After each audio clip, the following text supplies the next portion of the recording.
ibibili kita ng magamit mo na pamilya gamit pa pagpasok ka. Bibili ka ng bag. Saka papantulong na to sa mga gamit mo ha. Bibili kita ng I know you got a heart of gold. bibili kita ng 1,000 ha. Ito, para sa ito. Ikaw. Uy, pre, oh. Bata, oh. Ang ginagawa yun. Ang galing niya mamangka, oh. Abangan natin, abang ko yun dito. Teka lang, ha. Abangan ko yan.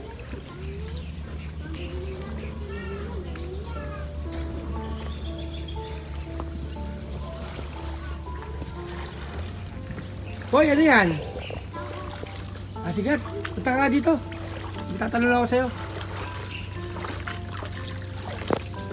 Galing mo man ka. Sakto. Ano gawin mo dyan, boy, sa kangkong? Bibenta mo yan. Galing mo man ka. Ilan taon ka na mamangka? Matagal na? Ilan taon ka na ngayon? 10? Nag-aaral ka? Anong grade mo na? Grade 3. Bali, ngayong July papasok ka. Ba't mo ginagawa itong ibebenta mo to? Ay, mga magulang mo. Ang mga magulang mo saan? Nangangakong din. Tinutulungan mo sila.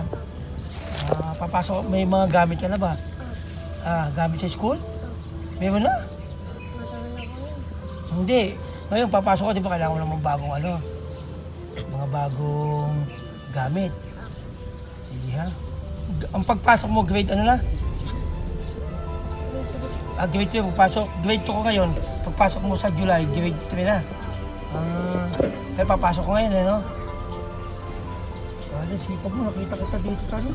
Ang galing mo man ka sa edad na Bali, ganito, Loren. Kasi nakita ko yung sitwasyon mo. Magbibenta pa ng pangko sa pagpasok ka. Ngayon, ibibili kita ng magamit mo na pamilya gamit pa pagpasok ka. Bibili ka ng bag. Saka papantulong na to sa mga gamit mo ha. Bibili natin ng I know you got a heart of gold. bibili natin ng 1,000 ha. Ito, para sa ito. Ikaw, tatanong ko lang sa'yo, ano ba pangarap mo sa buhay? Paglaki mo, pag nakatapos. Pulis? Oo, ayos ha. Bakit pulis? Ayos. Ganda ng pangarap mo. Ngayon, tuloy mo ng pangarap mo. Magsikap pa sa pag-aaral ha. At lagi mo mananalangin sa Diyos para matupad ang mga pangarap mo ha. Okay ha. Maraming salamat sa iyo, Loren ha. Ano masasabi mo? Okay.